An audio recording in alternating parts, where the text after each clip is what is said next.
You're a doctor. Give me a break, haha. A former classmate who always looked down on me as an introvert since our school days constantly teases me. Apparently, she is now working as a nurse at the hospital where I work. Seriously, you're a doctor.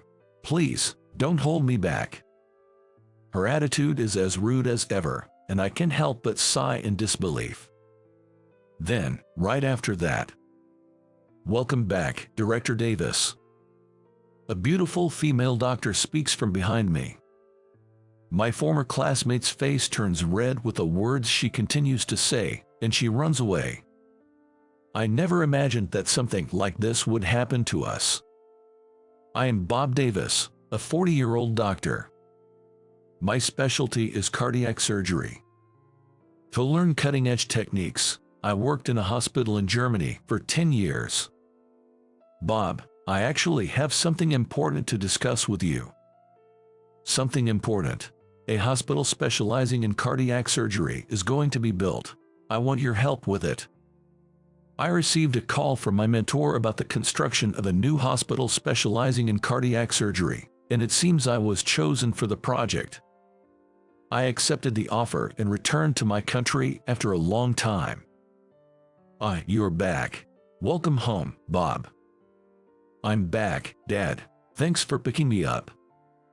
My father came to pick me up at the airport. We're going to our house, right? Yes, that's right. For the time being, until I find a new place, I plan to stay at my parents' house. So, I nod at my father's words and get into the car. Your mother has been eagerly waiting for your return. Is that so? Every day she counts down the days until you return, wondering what to cook for you. I'm tired of hearing it. Haha, that's just like Mom. Hearing from my father that my mother was eagerly waiting for my return, I couldn't help but laugh, easily picturing her. Looking out the car window, the passing scenery made me feel somewhat nostalgic. Welcome back, Bob. I've been waiting for you. Thanks, Mom. I'm back. Must have been a tough journey. You've aged. Arriving home, I'm greeted by my mother. Like my father, she seems older than when I last saw her, reminding me of the passing time. I'm about to start cooking. Why don't you rest a bit until it's ready? Your room is clean. You can lie down there. Thanks, I think I'll do that. Taking my mother's offer, I head to my old room, which is kept just as it was, and I sit down comfortably. Feels nostalgic. It's really just like old times. Muttering to myself, I look around the room and notice my high school yearbook. Looking through the yearbook, I realize that while I still have contact with a few classmates, I have no idea what most of them are doing now. Well, they probably feel the same about me. As I go through the album, memories of high school naturally come back to me. I've always been shy, with only a few people I could call friends. Moreover, I've had the dream of becoming a doctor since I was young, so I spent most of my time studying. I was deeply inspired by Dr. Smith, who took great care of my mother when she was ill. I asked him how to become like him, and he said, "The key is to study a lot. The more you study, the more people you can help." From then on, I led a life centered around studying. Because of that, I honestly felt like an outsider in my class.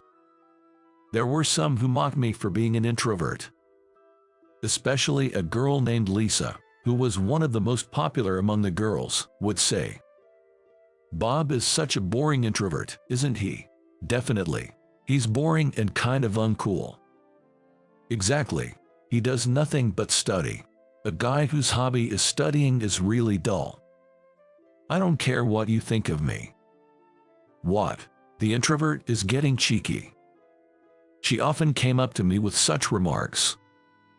It was the same in both middle school and high school, but her lines never varied, always calling me an introvert like it was her catchphrase. Introvert types are really creepy. They're so gloomy. If you think that, then stop bothering me. Shut up, really. The atmosphere gets worse when there's an introvert around. She persistently said unpleasant things like that. To make matters worse, Lisa had a wide social circle, even seeming to have connections with boys from other schools.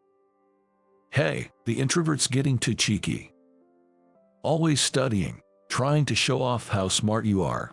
Study geeks definitely don't get any dates.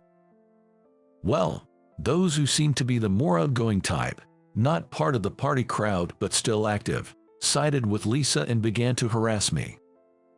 It was annoying to be bothered by these guys, but what mattered most to me was studying. I ignored them completely, not giving them any attention. Eventually, they got bored and stopped bothering me. Even amidst this, there were decent friends in my class who weren't part of the popular crowd. Bob, can you help me with this? Sure, no problem. Hey, do you mind hanging out after school today?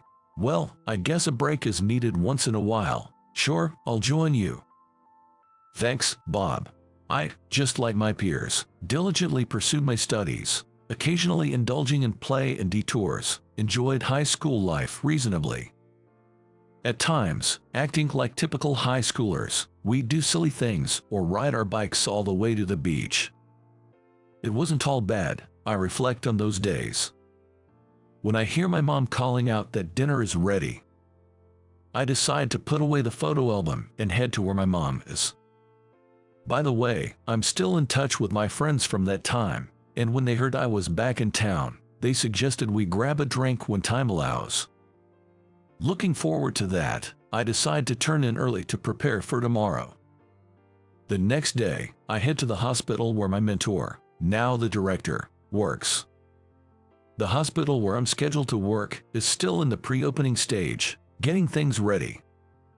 The large hospital, where my mentor is the director, is the origin of my own hospital, from which only the cardiac surgery department branched out to form the new hospital. There were high expectations from everyone for more specialized and advanced treatments. I've got to live up to those expectations. Could it be, Bob? Lost in thought, I am addressed while on my way to the director's office. There stood a woman in a nurse's uniform. Could it be Lisa? The woman was Lisa, aged just like me. Her makeup was heavier than before, her once blondish hair now dyed black and tied up, her flashy nails now trimmed short, looking every bit the ordinary nurse. I could tell from her appearance that she was a competent nurse.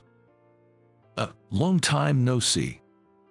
Long time no see. Ahaha, Bob, you really haven't changed a bit. Still an introvert, huh? Lisa laughs heartily. Her appearance might have changed, but she's the same on the inside. You're a doctor. Give me a break. Sure, you were always studying. Right, sorry, but I'm in a hurry to the director's office. Frustrated by her usual rude attitude, I respond with a sigh. Lisa laughs even harder at my words. Seriously, you're a doctor. Give me a break. Don't hold us back. Lisa then adopts a condescending tone. You always studied hard, but being smart isn't enough to be a doctor, right? Can you even communicate with patients? Listen, just as I'm about to retort to Lisa's mocking. Aha, found you. A woman's high voice comes from behind me. As I turn to look, she steps between me and Lisa. Welcome back, Director Davis. She said that and smiled at me. She was Sophia, a lively and beautiful woman with short hair, dressed in a lab coat. To me, she is a junior doctor and can be called the ace of cardiac surgery. She looks up to me with admiration. I was so surprised to hear Bob was coming back. I came looking for you at the hospital today because I heard you'd be here. I absolutely want to be your assistant and learn your advanced techniques. All right. I calmed down the excited Sophia with a laugh, forgetting the anger I had felt just moments ago. The director. Meanwhile, Lisa stood there, dumbfounded. Sophia, now composed, turned towards Lisa. A new cardiac hospital is being built, right? Bob has been called back from Germany to be the director. Germany? Really? This introvert? Lisa looked at me incredulously as Sophia explained. Responding to her disbelief, I looked straight at Lisa. It's really inappropriate to judge people by being extroverted or introverted. And to maintain such a condescending attitude, do you treat your patients the same way? Well, that's... As I admonished her, Lisa blushed and looked down. She probably never expected to be talked back to by someone she considered inferior. Lisa, you should get going before the scary head nurse gets angry. Humph, I'm leaving then, Sophia said, laughing, and Lisa glared at us before leaving hastily. Lisa seems to be having a tough time. Tough? Sophia told me about Lisa. Lisa transferred here from another hospital a few years ago. I don't know much about her, but she's a single mother with a child. Apparently, Lisa was desperate to remarry, actively participating in matchmaking events and social mixers. However, she hasn't had much luck, perhaps due to high standards. After all, Lisa is 40, the same age as me. She's rumored among the younger nurses to be somewhat pitiful. Almost all the male staff in this hospital have been approached by Lisa. Be careful, Bob. She must be really desperate. I thought about this as I listened to her. Well, Bob will be fine, right? Hey, we're in a hospital here. Oh, sorry. I smiled at Sophia, who trusted me, and said that just in case. I agreed with her words. I could confidently say that nothing would happen between me and Lisa. But her situation did concern me a bit. As the director, I was leading a busy life. Bob, about this patient. Yes, that's right. Sophia from cardiac surgery, and even Lisa, who transferred to the same hospital, were there. Dr. Davis, may I have a moment? Sorry, I'm discussing a patient right now. Could you please wait a bit? Okay. Lisa, unlike before, didn't call me an introvert anymore and properly referred to me as Dr. Davis. That was good, but... Dr. Davis, how about lunch together? Sorry, I have a meeting planned with the other director. I see. While walking in the hospital, being approached from around corners. Bob, about that matter. Yes, about that. Dr. Davis, what are you talking about? Well, just. It's a conversation between doctors. We'll inform the nurses later. Okay. Talking with Sophia, she tried to join in. For some reason, this person kept appearing wherever I went, trying to strike up a conversation. Isn't that person acting a bit odd? Sophia seemed puzzled by this behavior too. Then, one day, why don't we, as classmates, go out for a meal? Lisa invited me. I'm afraid I can't. I tried to leave after declining, but Lisa grabbed my arm and I couldn't move. When would you be free? I'd love to have a long chat. I found Lisa leaning on me quite creepy. There's no good day for me. I've decided to always have dinner at home. I said, distancing myself from Lisa. Why not? Let's forget the past and have a fun drink. The past, I'm not bothered by it, but it's not something Lisa should bring up. Bob, you've become so respectable. That's why I started liking you. In a romantic way, of course. Sorry, but I have a wife and kids. I firmly rejected Lisa's strange advances. Huh? Lisa was stunned by my words. I left her there and quickly went home. I'm home. Oh, how was your day, dear? Not bad, Ellie. Kevin, I'm back. I have a family of 3 with my wife Ellie and my son. Seeing my wife and son, who she was holding, naturally made me smile. Dinner will be ready soon. Thanks. Kevin was such a good boy today. That's great, well done. I took my son from my wife and followed her into the house. I deeply love my wife, and my son is the apple of my eye. Even now, I feel truly happy sharing dinner together. Actually, Sophia is my wife's sister and a person who introduced us. Are you okay, Sophia? I'm fine. Your ride will be here soon. Okay. Sorry to keep you waiting. It was Ellie who came to pick up Sophia, who had passed out at a medical department drinking party. She was so polite to us. I'm sorry for the trouble Sophia caused. Please have these snacks. Ellie brought snacks to apologize for her sister's trouble. Her manners were so proper, I almost fell for her at first sight. Ellie. Yes. I'm Sophia's senior. Would you mind exchanging contact information? Sure. After that, I went all out with my advances. I think I was unusually assertive for me. Bob, do you like my sister? Oh, yes, I do. Then, I'll help you. I'd be happy to see you and my sister, whom I admire and love, happy together. With Sophia's support, I was able to marry Ellie. So, Sophia is not only my sister-in-law, but also, in a way, my benefactor. Back then, Sophia trusted me completely, knowing how head over heels I was for Ellie. Actually, I've been asked to come back to America.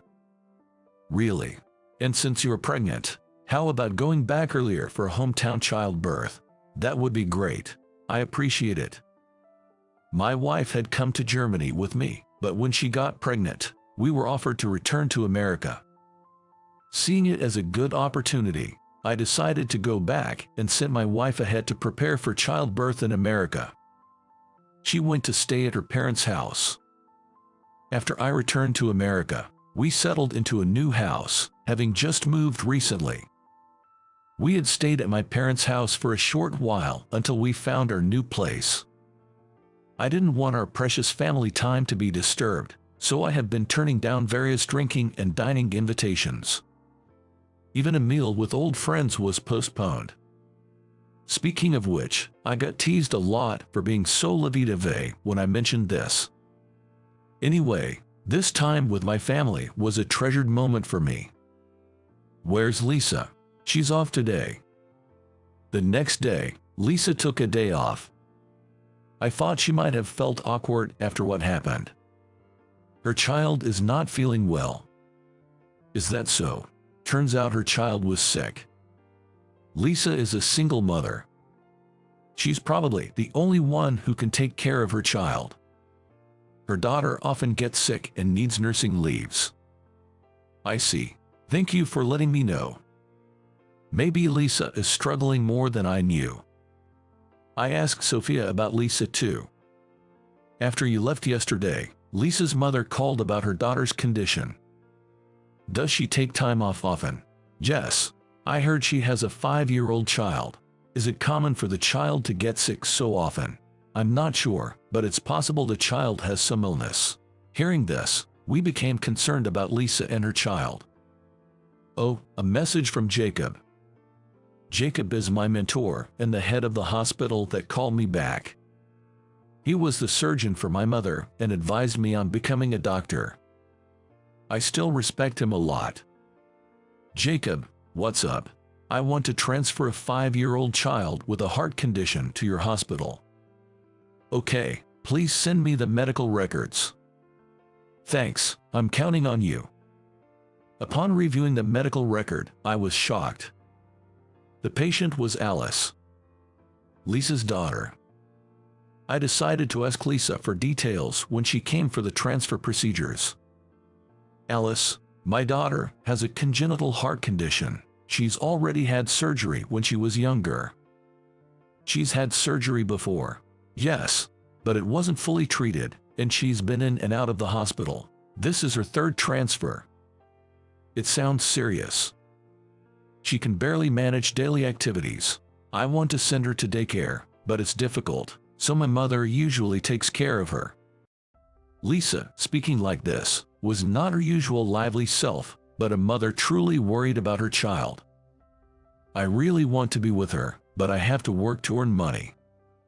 Lisa said, tears streaming down her face. What about her father? After learning about Alice's illness, he left a divorce note and disappeared. I haven't been able to contact him since then. I really don't know where he went. Lisa, sorry for asking, but are you okay? Thanks. I wanted to remarry for money. I thought a doctor would have money I needed for Alice's surgeries. I patted Lisa's back as she lamented. There's a high medical expense system in America, and children's medical fees are subsidized by the government. It shouldn't be an unpayable amount. I know that, but I was told her condition couldn't be treated in America. It would cost a fortune to go abroad for surgery. Lisa raised her voice. I looked at her squarely. There's no need to go abroad. What? I said quietly, and Lisa looked stunned. I'll treat her. Leave it to me. Bob, Dr. Davis, please take good care of Alice. I performed Alice's surgery with Sophia as my assistant. We'll definitely cure her. Yes. The surgery took time but was a success. Mommy, I want to go to school.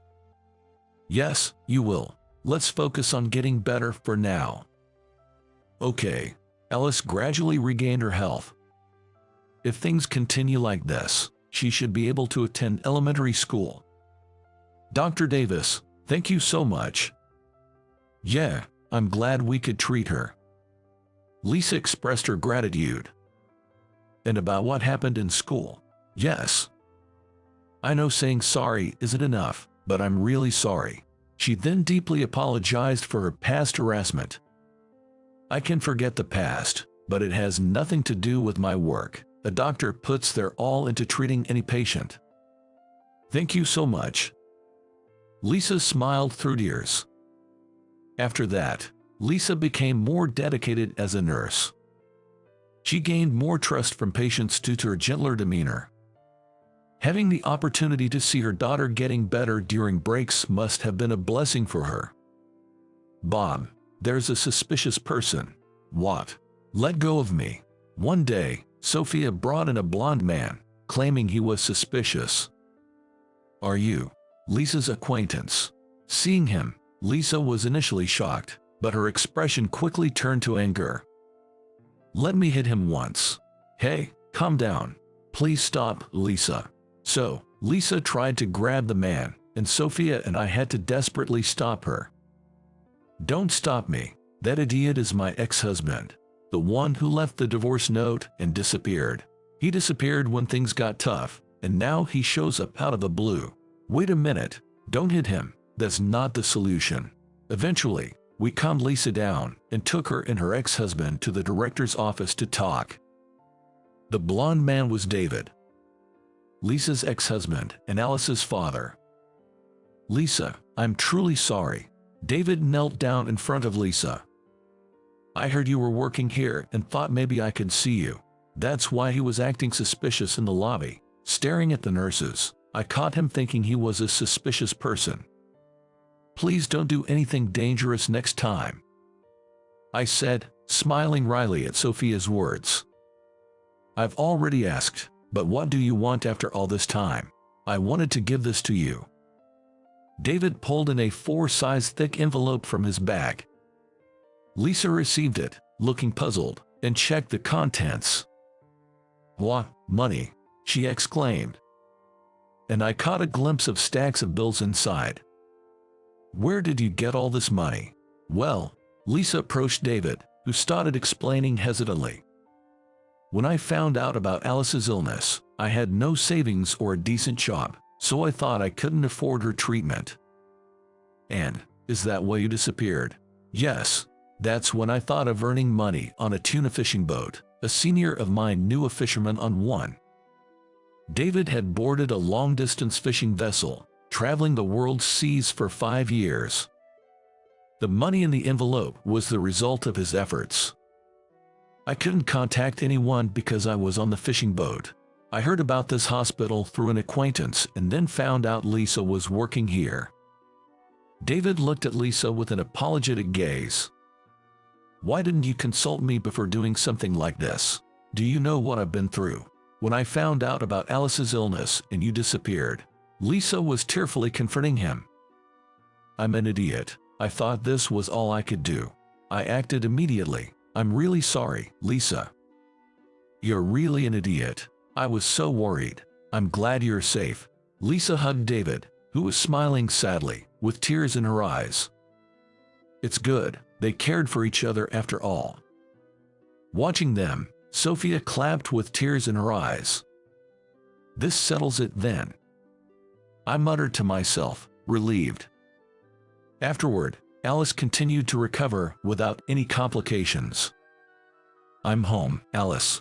Daddy, I've got a present for you today. Yay. Initially wary of the father she'd never seen before, Alice quickly warmed up to David, who was good with children. It's annoying how she warms up to him so quickly. Come on now. Lisa looked at David with a pretend pout. Lisa and David remarried soon after. David pursued her relentlessly. Really, he's such a troublemaker. He was so persistent, I just gave in. Despite saying this, Lisa might have been waiting for David's return all along. Actually, at the mixer, Lisa was approached by some high-profile guys. Really, but she didn't show interest, probably because she couldn't forget David. Seems like it. David, despite being a day laborer, has found work and is working hard, and because of his good nature, it's believed that he'll eventually become a full-time employee.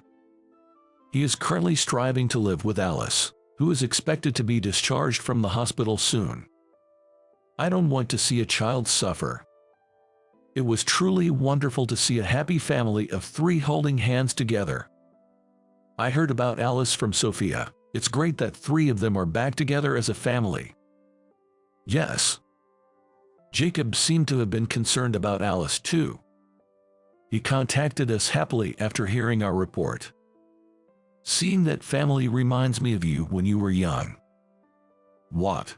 Seeing how you worried about your mother, I was determined to get her back for you. Not just the 2 of you, but all 3 of you out of the hospital. Really? I never knew that. This was the first time I had heard this story. In fact, I just found out that Jacob remembered me. I was right. I've believed since then that you would become a good doctor. Thank you, Jacob. I'm counting on you. Thank you. By the way, Sophia, who reported about Alice and brought us together and secured David, was a big help. Oh man, I thought I was fine being single. Now I want a family too. She muttered that. She is single, but with her looks, she is popular among male doctors and nurses. If she's willing, we'll soon hear happy news about her. Then, the time came for a meal with friends I had kept waiting. You're a celebrity now, Bob. Stop it. But achieving your dream is amazing.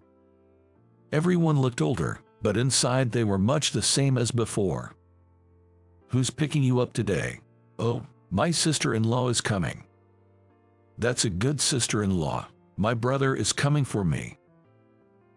Your much younger brother, right? Yeah, he's of a good age now. I wish someone would take him off my hands. A few hours later, we dispersed as our rides arrived. Bob. I talked a bit with the man who came to pick up your friend. He seemed nice. Oh, an unexpected match might be forming. Then, through an old friend, they exchanged contact details and quickly got close. I never imagined Sophia getting married.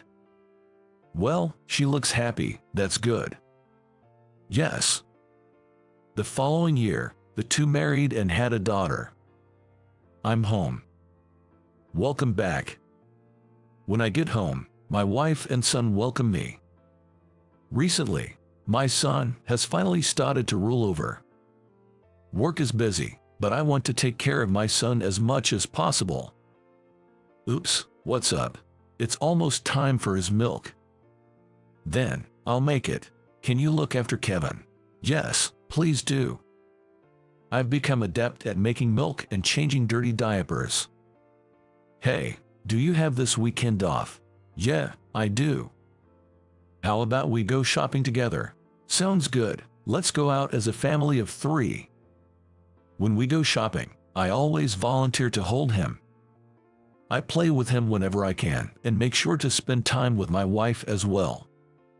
My child is truly the apple of my eye. I suddenly remembered the Lisa family. A family that almost fell apart due to a misunderstanding. This time, because they both cared for each other, they were able to return to being a happy family of 3. Apparently, they were scolded quite a bit by both sets of parents. They were forgiven by promising to stay together and be happy until the end. Dr. Davis, Mommy is smiling, and I'm happy. That's great, Alice. Yeah, I love Mom and Dad. Seeing Alice say this, Lisa and David smiled happily. Watching that couple taught me the importance of properly expressing our feelings to each other. Thank you always. I looked at my wife and said that. Surprised by my sudden words, she then smiled warmly. You too, always working hard. I hugged my wife, who replied to me. Let's continue to be happy together as a family of 3. Sounds like a proposal. I thought about how important it is to continue caring for each other and expressing it in words.